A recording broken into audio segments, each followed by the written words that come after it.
Alright guys, so I was out here doing a completely different video on another vehicle, and well, I ran into an issue where I'm waiting on parts and I've kind of reached a roadblock here. So I decided I'd do a video on kind of what's on everybody's mind right now. What happened? Why is Roadkill and the associated shows being canned? Why are they going away? Well, I've done some research and I've looked into some things, and I have a pretty strong answer for you. Uh, we're going to take away a lot of the conspiracy stuff floating around, and we're going to try to get it down to brass tacks. Y'all hang around through the intro, and we're going to sit down and we're going to talk about what really killed Roadkill.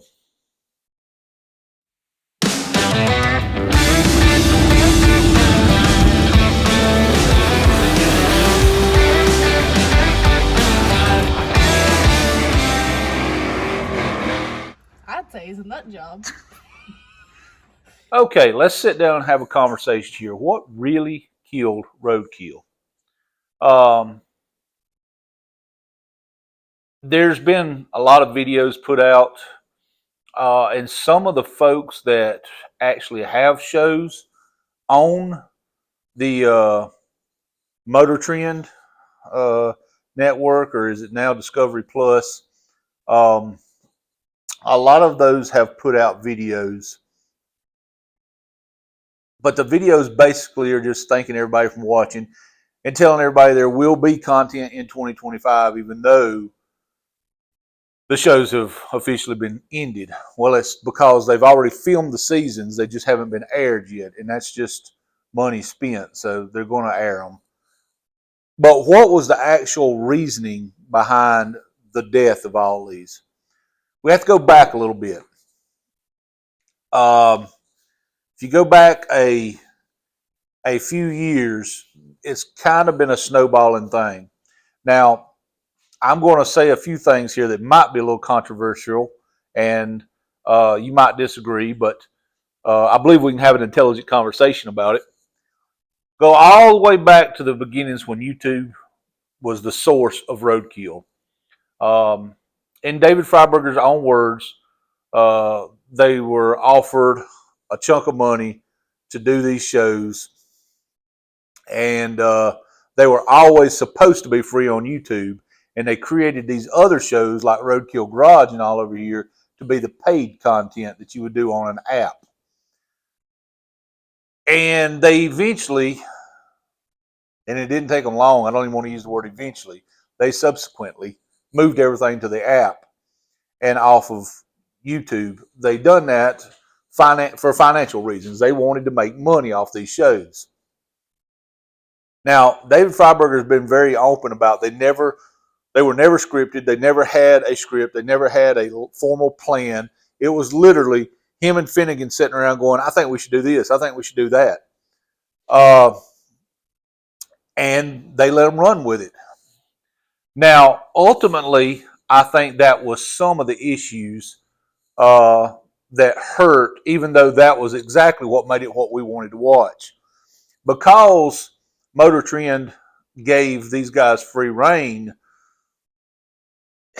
you know, when you have free reign, you're not spending your own money. Let's say it that way. So let's be honest. We've seen a lot of those cars that they sunk some good parts into and done something with, and then all of a sudden these cars are just gone. They're sitting in a storage lot somewhere, and that's all money just sitting there. We fast forward past that to the point where the Motor Trend app goes away, and now it's on Discovery Plus, which Motor Trend app was there for a while. The content on Discovery Plus, I don't think it's been there very long, maybe a year. Maybe it's been a little longer than that. But Discovery Plus, the Warner Discovery umbrella, bought this out. They didn't. Now let me address this. The Motor Trend and the way the things are set up, they're basically separate entities. Hot Rod, like the Power Tour and all that stuff, Power Tour Drag Week and all that, is this entity over here. The magazine is its own entity over here. And then the production stuff was its own entity over here. Warner Discovery bought out all the production stuff. They didn't buy all this stuff over here. They bought the production stuff out.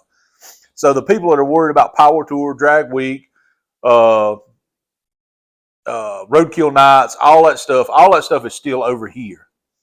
Um, Now, I don't know if there's some legal issues with using the name Roadkill or not. That's above my pay grade. But all that stuff is still over here, and all that stuff, as of right now, is all continuing to go on.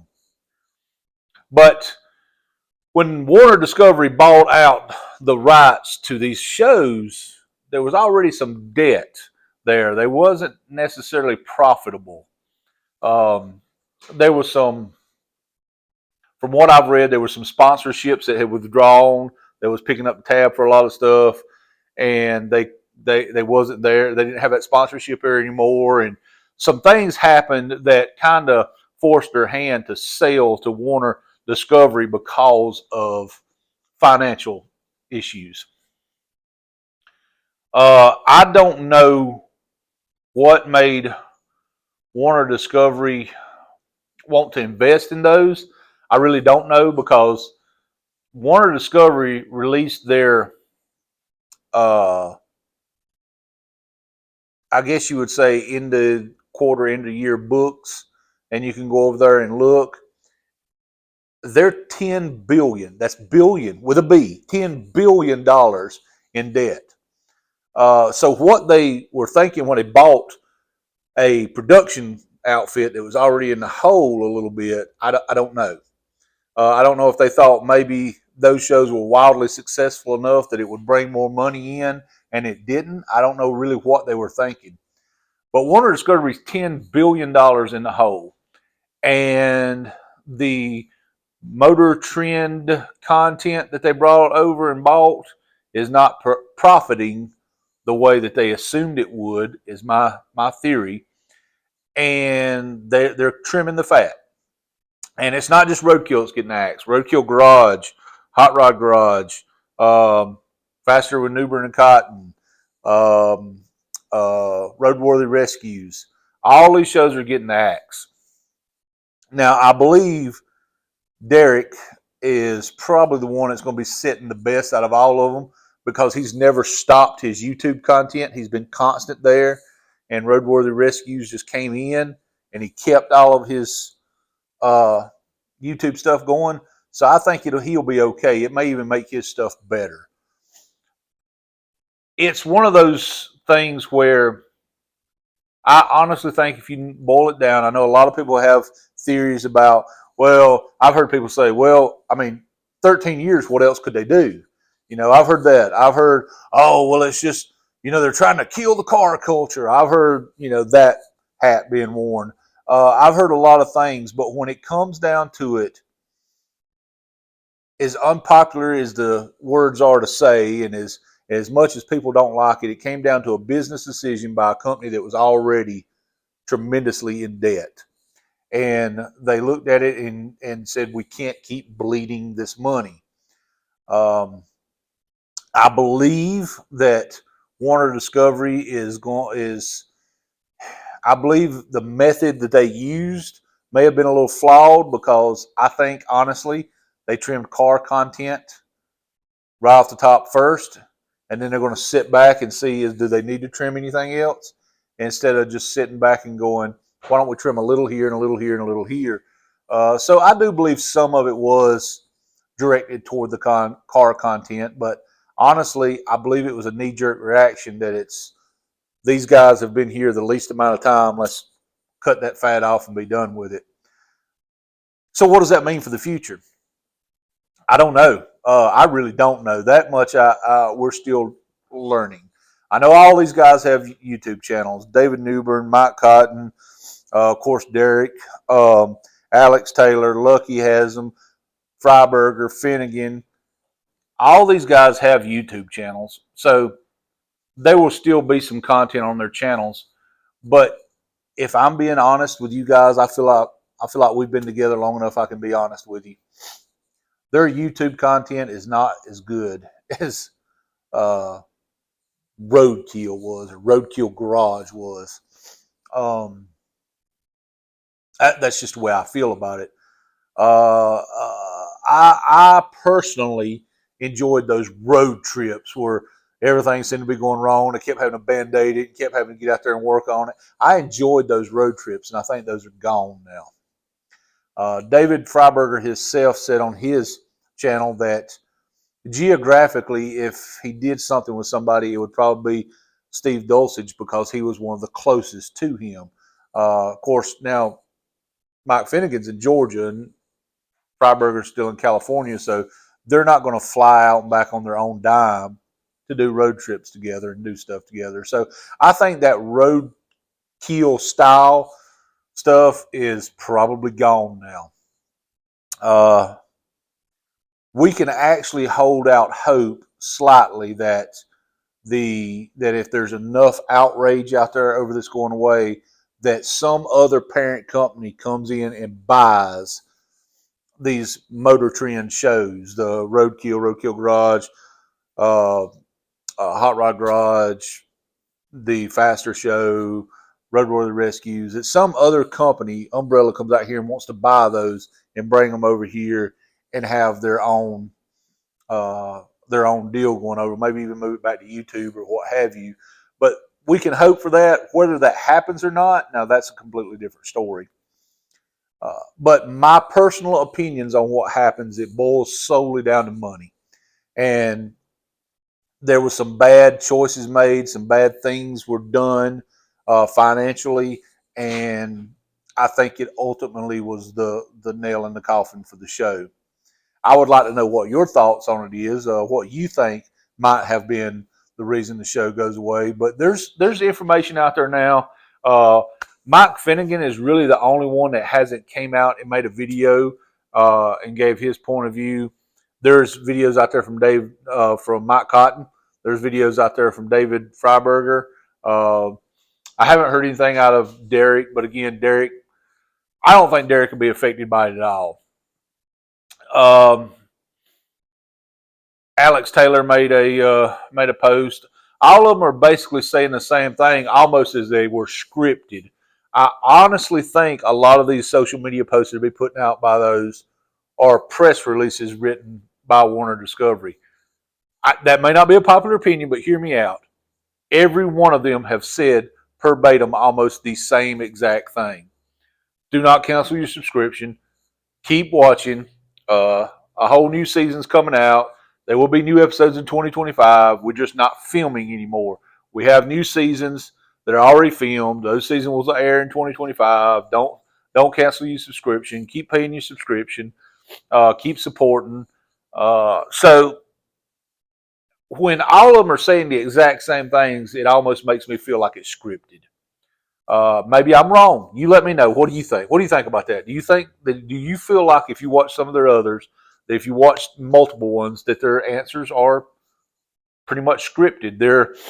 They're maybe not written out and handed to them, but it's the network saying, "Listen, we need you to get in front of this. This is what you need to tell people, and you can use whatever other terms you want to throw in there. You know, it doesn't have to be the entire video or entire release being verbatim, but these lines have to be in there. Is kind of how I feel about it. I think Roadkill was an inspiration for an entire generation. It was thrown there for 13 years. There's people out there that are in hot rod now and got into it because of Roadkill. There's also people out there that was doing Roadkill before Roadkill was a thing, and they were kind of looked down on. And now it's okay. It's kind of, since it's mainstream, it's okay to do that. Personally, I enjoyed watching Roadkill for a little different reasons. Roadkill was all that ultimate feel-good show. Everything's going wrong. Stuff is breaking. Engine swaps in parking lots. But it was always entertaining. They were always some joking, some laughing. It was very much the show that it's okay not to be okay. We'll get through it together. You know, it kind of gives you that warm, fuzzy feeling. Not many shows do that. Uh, there's always drama in shows, and there was none in Roadkill. I enjoyed Roadkill not so much for the car content itself, but for the attitude and atmosphere around the car content. So I will say, honestly, I'm going to truly miss Roadkill. Um, it was a great period in hot rodding. It was a great period in the YouTube world and the TV world. And I think it's a void that I'm not sure can be filled by anyone. I want to compare in it'll take you a little imagination to get here with me. Roadkill is the automotive version of Andy Griffith. It's just that show that makes you feel good. And it's that show you want to sit down and watch. And I believe that it's always going to be there. I believe it'll always be on rerun somewhere, whether it be YouTube or TV or somewhere. It'll always be there. It's always going to be a show that you're going to enjoy watching, no matter how many times you watch the same episodes. No matter how many times we watch Ernest T. Bass throw a rock through a window, we still like to watch Ernest T. Bass throw a rock through a window. You know what I mean? And I feel like Roadkill's the same thing. No matter how many times we watch gas run down David Freiberger's armpit, we'll go back and watch it again. So, to you, Roadkill, I will say you will be missed. To all the Roadkill fans out there, all I know is we're just going to have to try to fill that void with something, some kind of content on YouTube, probably, because I think mainstream TV has jumped the shark and it's gone. And I understand from the business side they have to focus on profits, but I don't think you'll find a show that's profitable as they want it to be that will be as entertaining as Roadkill was for many years for all of us. Now, what do you think? I've told you the exact press releases that I've read about why it was all done. It was all done because it boils down to money, no other reasons.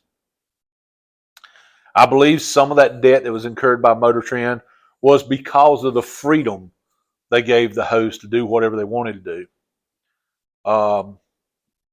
I'm not saying the host did anything intentionally to hurt the shows. I just think that if they had been a little more scripted, it may not have been as good to watch. Honestly, it probably wouldn't have been, but it probably would have been a little more budget minded because it would have been stuff they already had going on instead of getting a new project car every episode. You know, I don't know, but I've told you what's out there. You can draw your own conclusions. I would like to hear what your ideas are, what your thoughts are on why things went away. Um, and you know, at the end of the day, it's like a lot of things in life. It's just maybe it was just time. Maybe its course had been run. When it started, they were very unique and one of a kind, and they've made a movement where now they're one of a million. But I'll always think of them as one in a million.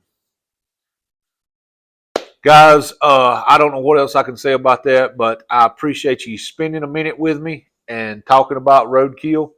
Let me know what your thoughts are. As always, like, share, comment. It really helps us out. And I got some good content coming. I just done a video. You can go back and watch it on my history with our 63 and a half Galaxy Legacy. Uh, we've got some. We're gonna make some passes in this car back here very soon. We got that budget FE build that we're gonna do. Y'all just hang around in there. There's some great content coming. Hit that little bell. That way you get notified of some of this stuff. God bless you guys. To Him be the glory. And guys, we'll see you on the next one.